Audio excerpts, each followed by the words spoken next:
Hello and welcome all, this is learning locus और प्रस्तुत है कॉमन एरर्स। कॉमन एरर्स में आज के इस लेक्चर में हम 33 नंबर रूल से लेकर 45 नंबर तक के रूल्स को स्टडी करेंगे। शुरू है first one, 33rd number rule. Raj went to the picture to see super 30। यहाँ पे इस सेंटेंस में मिस्टेक है और क्या मिस्टेक है आपको आइडेंटिफाई करना है। Ram went to the picture to see super 30, तो इसमें मिस्टेक है पिक्चर वर्ड में।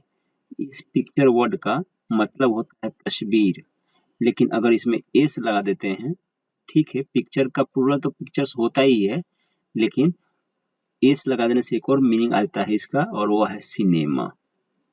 तो Raj went to the pictures to see super 30, मतलब राज सिनेमा गया सुपर 30 देखने के लिए। ये हो गया पहला। तो पिक्चर नहीं करते, पिक्चर्स करते हैं, चाहे सिनेमा लिखते हैं। फिर है our surrounding is pleasant. PLEASANT को हम कहते हैं प्लेजेंट। प्लेजेंट यहाँ पर बिंदु। सो प्लेजेंट मीन्स आनंददायक, आनंददायक। So our surrounding is pleasant, हमारा सराउंडिंग प्लेजेंट है। सराउंडिंग मीन्स चारों तरफ। सराउंडिंग वर्ड नहीं होता, एक्चुअली वर्ड होता है सराउंडिंग्स, इसलिए करेक्ट होगा our surroundings are pleasant. Surroundings plural भी होता है, आर रहेगा। So our surroundings are pleasant, correct हो गया। Then next is I am in high spirit. इधर भी गलती है, ढूंढिए। I am in high spirit, गलती यहाँ पर है स्पिरिट में। वर्ड होता है spirits. I am in high spirits, spirits means होता है जोश। सो स्पिरिट वर्ड ही नहीं होता, स्पिरिट्स वर्ड होता है। So I am in high spirits. तो एक्सप्लेनेशन क्या कहेंगे। पिक्चर्स का मतलब होता है सिनेमा, लिख दिया है।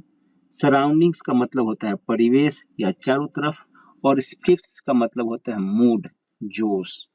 और ये जो वर्ड्स हैं पिक्चर्स, चाहे सराउंडिंग्स, चाहे स्पिरिट्स, ये हमेशा प्लूरल होते हैं।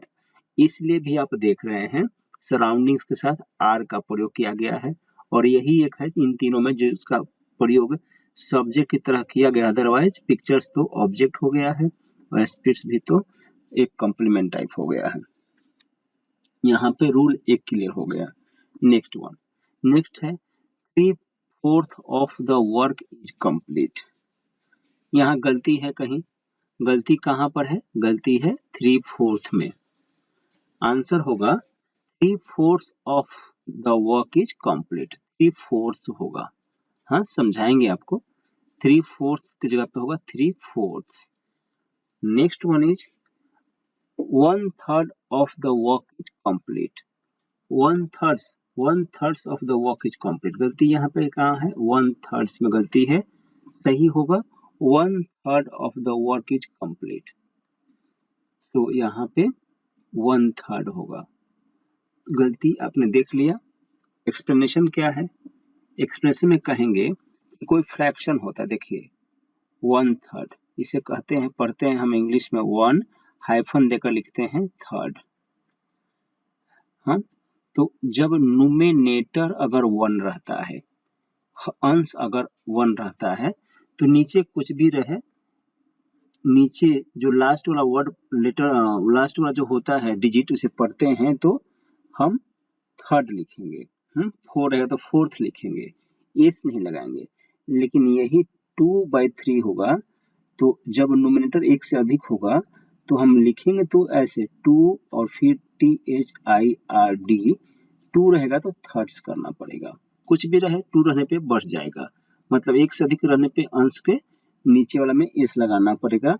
तो 3/4 तो 3/4 हो जाएगा, इसे 3/4 हुआ है, इसलिए हुआ है। और साथ में वर्क है अनकाउंटेबल नाउन, इसके साथ सिंगुलर वर्ड का प्रयोग होता है, इसलिए हर जगह इज आया हुआ है, यहाँ पे सोचना भी नहीं है हमें। तो गलती आप समझ गए हैं कि क्या करना है। अगर अंश 1 और हर में कुछ भी हो तो लिखते हैं इस तरह से 1/3, 1/4, लेकिन अंश 1 से अधिक 3 भी हो जाए तो आप करेंगे 3/4, तो 3/4 होगा, 3/4 नहीं होगा, 3/4 एस लग जाएगा उसमें। यही तरीका होता है, 34 नंबर रूल कंप्लीट होता है। कुछ डाउट होगा कमेंट से पूछिए। Meera's asset is big. Asset मतलब होता है, एक्चुअली एसेट वर्ड ही नहीं होता है और यही गलती ही है। क्या वो गलती है? Meera's assets are big. Assets मतलब होता है संपत्ति, प्लूरल भी होता है तो आर आ जाएगा। मिराज एसेट्स आर बिग, यहाँ पे हिंदी होती है संपत्ति। फिर next one, vegetable is healthy. गलती कहाँ पर होगी इसमें? वेजिटेबल में, क्योंकि वर्ड वेजिटेबल नहीं होता है, वर्ड होता है वेजिटेबल्स। वेजिटेबल्स और ये प्लूरल होता है हमेशा तो आर रहेगा। जिस तरह से एसेट्स में एस भी रहता है, वर्ड एसेट्स ही है, वैसे ही वेजिटेबल्स होता है और प्लूरल भी होता है, आर होगा हेल्दी। एक्सप्लेनेशन है, एसेट्स एंड वेजिटेबल्स हमेशा प्लूरल होते हैं, बहुत सारे वर्ड्स प्लूरल होते हैं, हमेशा दिखाएंगे आपको मिलेगा। तो 35 नंबर का रूल हो गया। इसमें एसेट्स और वेजिटेबल्स प्लूरल होते हैं, एस भी होता है और वर्ब भी वैसे ही मांगते हैं। देखिए क्या है एसेट्स, कहाँ पे एसेट्स है? देखिए एसेट्स क्या है? Noun, plural nouns ending with s. सबके अंत में एस है और प्लूरल है, नाउन ही प्लूरल है, अंत में एस ही रहेगा। ये बना नहीं है, ऐसा नाउन ही है एस के साथ, एसेट्स है इसमें है। ठीक है, अब क्या वेजिटेबल्स, वेजिटेबल्स भी कहीं होगा वेजिटेबल्स, और बहुत सारे हैं। देखिए ये सारे आपको याद रहना चाहिए, हमने तो 2 ही यूज किया, पूछ दिया। एग्जाम में तो किसी को भी यूज करके पूछेगा, एरियर्स, एसेस, arms, ages, arms, auspices, savings, surroundings, surroundings मिल चुका है पहले, स्टेयर्स, स्प्रिट्स ये भी मिल चुका है, quarters, headquarters, contents, customs, credentials, funds, fireworks, reaches, reaches means धन, regards, remains, wages, weeds, looks, letters, pains, premises, particulars, odds, outskirts, manner, means, movables, measures, goods, troops, valuables, holidays, ये सारे वर्ड्स हैं, अंत में एस है और plural भी हैं और ऐसे ही रहते हैं, इनका सिंगुलर भी नहीं बनता। Next one, Ram has gone home yesterday. अब यहाँ पे बताइए गलती कहाँ किया? Ram has gone home yesterday, गलती किया है यस्टरडे है, तो आप जानते हैं, पढ़े हैं टाइम एंड टेंस में कि यस्टरडे जब सेंटेंस में यूज हो तो हमें सिंपल पास्ट टेंस का प्रयोग करना होता है, जबकि यह प्रेजेंट परफेक्ट टेंस है। तो हो जाएगा Ram went home yesterday, correct one, Ram went home yesterday. Next, Meera has done it last month. यहाँ पर भी टाइम एंड टेंस का ही है, लास्ट भी रहता है तो आपका टेंस रहता है सिंपल पास्ट टेंस, तो ये भी सिंपल पास्ट में बदलेगा, Meera did it last month. अभी देखिए words like yesterday, last, ago, ये तीनों, 2 का तो यूज किया हमने, तीसरा अगो नहीं किया है, याद रखिएगा। यस्टरडे इसको कहते हैं LAY, lay, last, ago, yesterday, lay. Normally इसको सिंपल पास्ट टेंस में इसका यूज करते हैं हम इस वर्ड का। Next one, Ram is ill from fever. गलती इसमें कहीं है, इल के साथ प्रीपोजिशन लगता है विद, फ्रॉम नहीं लगता, तो करेक्ट हो जाएगा Ram is ill with fever. के बाद मिलेगा I am not interested on maths. Interested के बाद जो प्रीपोजिशन लगता है ऑन नहीं होता है, ये होता है इन, इसलिए जो सही होगा आई am not interested in maths, यह सही होगा। तो आप क्या समझ रहे हैं कि इल के साथ विद लगता है प्रीपोजिशन हमेशा और इंटरेस्टेड के साथ हमेशा इन लगता है, ध्यान रखना है। बहुत सारे प्रीपोजिशंस का आ सकता है, हमने तो कुछ एग्जांपल दिया ना कि ऐसा आ सकता है, किसी भी वर्ड का यूज हो सकता है, जैसे कि I am good at writing, तो यहाँ पे गुड के साथ एट आता है, आपको याद रखना है कि किस वर्ड के साथ कौन सा प्रीपोजिशन आता है। आगे, Ram always is early, Ram always is early, अब यहाँ पे गलती है, यहाँ पे गलती जो है ये सब सही है, इसमें इसका प्लेसमेंट सही नहीं है। वर्ड का प्लेसमेंट कैसे होगा? Ram is always early, always का प्लेसमेंट इज के बाद होगा, इस तरह का सही होगा। अभी आपको मिलेगा इसका उपाय। Meera never has been early, अब यहाँ पे नेवर का प्लेसमेंट है, पहले हो गया है, हैज के बाद होगा। Meera has never been early, early मतलब पहले। क्या होता है देख लीजिए, ये वाला साथ में रखा है, ऑलवेज, ऑलरेडी, ऑलमोस्ट। जितने वर्ड है ब्लैक में लिखा है, नेवर, नियरली, एन वाला साथ में रखा है, एस वाला साथ में, समटाइम्स, स्केर्सली, फिर हार्डली, जस्ट, जनरली, यूजुअली और क्वाइट, इतने वर्ड्स हैं। ये वर्ड्स जब सेंटेंस में यूज होते हैं तो इनका प्रयोग हेल्पिंग वर्ब, पहले हेल्पिंग वर्ब के बाद करना चाहिए। अगर एक ही हेल्पिंग वर्ब है तो उसी के बाद करना चाहिए, यही लिखा है हमने। तो यहाँ पे देखिए, Meera has never been early, यहाँ पे हेल्पिंग वर्ब हैज है तो उसके बाद आया है। इनमें से कोई भी रहे, नेवर रहे चाहे ऑलवेज रहे और कोई भी रहे, जो अब यहाँ पे आपको दिख रहा है ब्लैक में लिखा हुआ, ठीक है। अभी जितना आपने देखा, राम इज ऑलवेज अर्ली, यहाँ पे केवल एक ही हेल्पिंग वर्ब है, यहाँ भी केवल एक ही, I have been doing it. हाँ, यहाँ पे हम ऑलवेज डाल देते हैं, तो ऑलवेज डालेंगे तो आप देखिए, डूइंग मेन वर्ब हो गया, हैव एक पहला हेल्पिंग वर्ब, बीन दूसरा हेल्पिंग वर्ब, तो जो ऑलवेज डालेंगे यह डालेंगे पहले हेल्पिंग वर्ब के बाद। I have always been doing it, यह करेक्ट होगा। ऐसे इनमें से किसी भी वर्ड का ऐसे यूज कर लेंगे आप। 38 नंबर रूल भी क्लियर किया। अभी Ram saw on unique site, यहाँ पे गलती है आर्टिकल की। हम यहाँ पे हो जाएगा राम सॉ यूनिक साइट, इसे पढ़ते हैं यूनिक। यूनिक का मतलब आप जानते हैं, अद्वितीय। फिर Meera reads in on university, यहाँ पे गलती है, यूनिवर्सिटी, यूनिवर्सिटी ऐसे करके होता है ना, यह से, तो यहाँ पे हो जाएगा। क्या तरीका है, आप पढ़े हैं आर्टिकल्स में कि किसी वर्ड का उच्चारण अगर हिंदी का व्यंजन वर्ण से शुरू हो रहा है तो उसके पहले अ डालेंगे। तो देखिए, यूनिवर्सिटी का उच्चारण य से हो रहा है, यूनि का उच्चारण य से हो रहा है, इसलिए ए डालेंगे, ऑन नहीं डालेंगे, ए डालेंगे, यही लिखा है। Word starting with consonant Hindi sound require a as on article, उनका आर्टिकल अ होता है जो हिंदी व्यंजन वर्ण का साउंड देते हैं। I write on a paper, I write on a paper, गलती यहाँ पर है, कहीं ना कहीं जरूर है, इसका गलती है, पेपर के पहले और लगाना, क्या लगेगा, कुछ भी नहीं। आई राइट ऑन पेपर, क्यों नहीं लगेगा, क्योंकि पेपर एक अनकाउंटेबल नाउन है और अनकाउंटेबल नाउन के पहले ए एन का प्रयोग नहीं करते हैं। Today is a bad weather, weather यहाँ और नहीं लगा, क्यों, वेदर एक अनकाउंटेबल नाउन है, तो वेदर के पहले चाहे इसके साथ गुड बैड कुछ भी है, उसके पहले भी और नहीं लगेगा, और इसलिए हो जाएगा today's bad weather, weather means मौसम।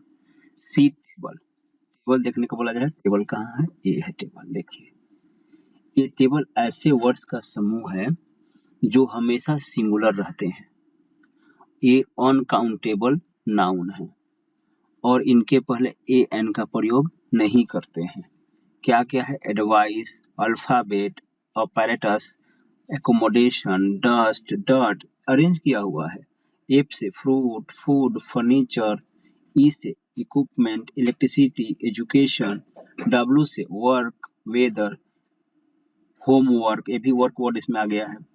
टी से ट्रैफिक, ट्रैवल, टाइम, पी से percentage, progress, poetry, permission, paper, पे, पेपर था ना यहाँ पे, एम से मनी, म्यूजिक, मर्सी, ए से सीनरी, सोप, सेफ्टी, सीनरी बहुत आता है एग्जाम में, नॉलेज, लगेज, अंत में ई है, जी है, कॉफी, कप, कार्डबोर्ड, सी से हो गया दोनों, फिर information, research, nonsense, behaviour, these are the words जो हमेशा ये सिंगुलर रहते हैं और अनकाउंटेबल भी है, इनके पहले ए एन नहीं लगाते हैं। वेदर भी इसमें शामिल है। W से चेक करेंगे आप तो वेदर भी मिलेगा। देखिए यहाँ पर बोल आपको याद रहना चाहिए, कुछ भी पूछ सकते एग्जाम में, आप जानते भी हैं। My room is in a good condition, my room is in a good condition, गलती है यहाँ पे, एक्चुअली और नहीं होगा, इन गुड कंडीशन होगा, और नहीं होगा। क्यों नहीं होगा इसको बताएंगे, उससे पहले एक और है, my book are in good state, का होता है my book are in a good state. Answer आपके पास है, क्यों? क्योंकि इन गुड और बैड कंडीशन, अर्थात in good condition, in bad condition, यह इडियम है और इडियम में हम चेंज करने की हमें अनुमति नहीं होती है, इसलिए इन गुड कंडीशन लिखना पड़ता है और नहीं लिखना पड़ता है। लेकिन in a good state normal use है, तो हम नॉर्मल यूज में अ का प्रयोग कर लेते हैं, इसलिए यहाँ पे अ लिखा हुआ है और ये सही है। लेकिन इन गुड कंडीशन एक इडियम है, इसमें बदलाव बीच में भी साइड में भी कहीं कुछ डालेंगे नहीं आप। A crowd of women were happy, हाँ यहाँ पे भी गलती है, a crowd of women were happy, किधर गलती हो गई? ये हो गई collective noun, crowd collective noun हमेशा सिंगुलर, कलेक्टिव नाउन जिनके साथ ऑफ और फिर नाउन रहा करता है वो हमेशा सिंगुलर होता है। तो अ क्राउड ऑफ वीमेन, वर नहीं होगा, वाज होगा। क्या स्ट्रक्चर दिख रहा है आपको? कलेक्टिव, क्राउड क्या है? कलेक्टिव नाउन है ना, कलेक्टिव नाउन अ तो रहता ही है, प्लस ऑफ प्लस जो नाउन रहता है वो प्लूरल रहता है, ये ध्यान रखिएगा, वीमेन रहेगा, वीमेन नहीं ना, वीमेन रहेगा, लेकिन वर्ब रहेगा सिंगुलर, क्योंकि अ क्राउड कलेक्टिव नाउन हमेशा सिंगुलर होता है इस स्ट्रक्चर वाला सेंटेंस।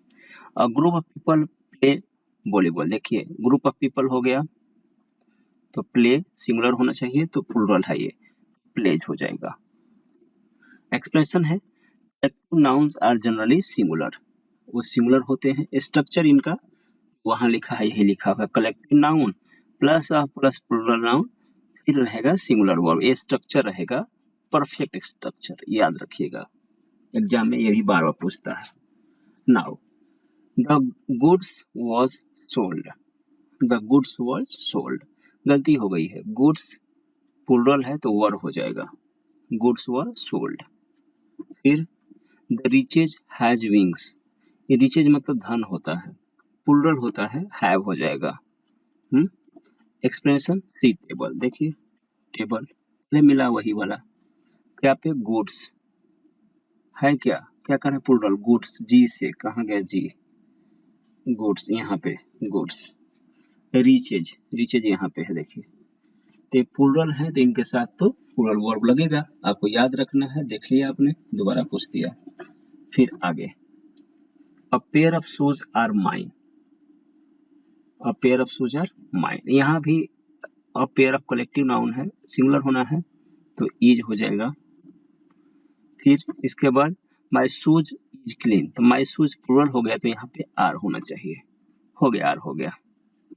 क्या है? A pair of plus plural noun need singular verb, वही है, कलेक्टिव नाउन के पॉइंट ऑफ व्यू से भी एक्सप्लेन कर सकते हैं और ऐसे भी कर सकते हैं, ये हो गया।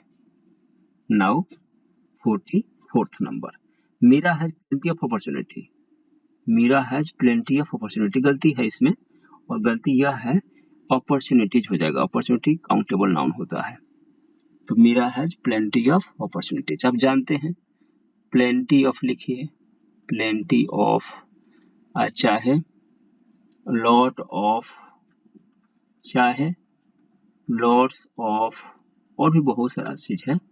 सो इनके साथ जो भी आता है काउंटेबल नाउन वह होता है प्लूरल, इसलिए प्लेंटी ऑफ के बाद अपॉर्चुनिटीज होगा, सही वन।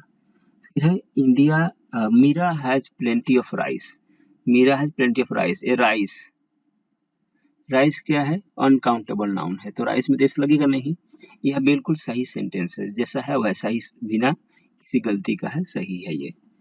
तो ये जो words plenty of, lot of या लॉट्स ऑफ के बाद अगर नाउन आ रहा है काउंटेबल वाला तो प्लूरल आएगा, और अनकाउंटेबल तो प्लूरल होता ही नहीं है, तो आप जानते ही हैं, उसको कुछ नहीं कर सकते। यही लिखा है plenty of lot of, plenty of, great deal of, most of, some of. Some of मतलब कुछ, most of, great deal of, plenty of, lot of मतलब बहुत, सबका चारों का मतलब बहुत।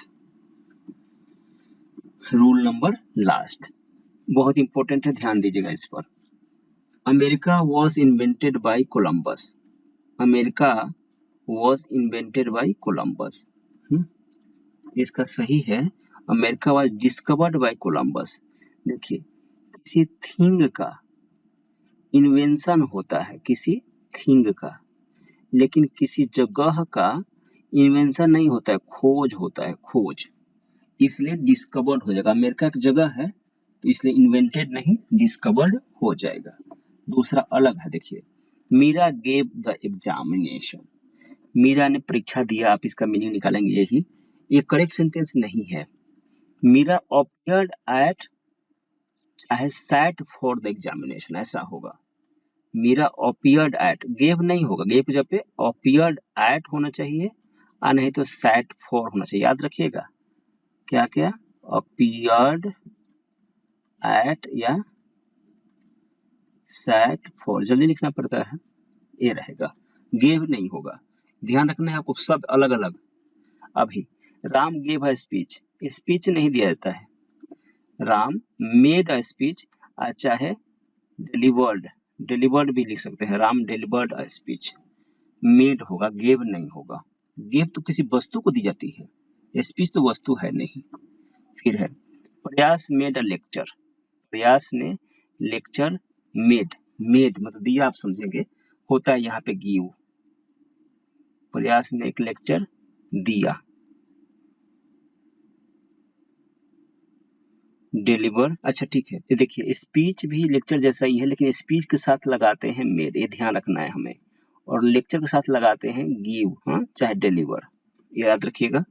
तो ये हो गया हमारा आज का, और यह बता दिया कि डिस्कवरी किसी प्लेस की होती है, किसी वस्तु की नहीं, और बाकी सबको आपको जो अंडरलाइन किया है इसे ध्यान रखिएगा। हाँ, एग्जाम में अपीयर होते हैं चाहे सीट करते हैं, हम स्पीच को मेक करते हैं, मेक का सेकंड फॉर्म मेड हो गया है, लेक्चर को देते हैं चाहे डिलीवर करते हैं।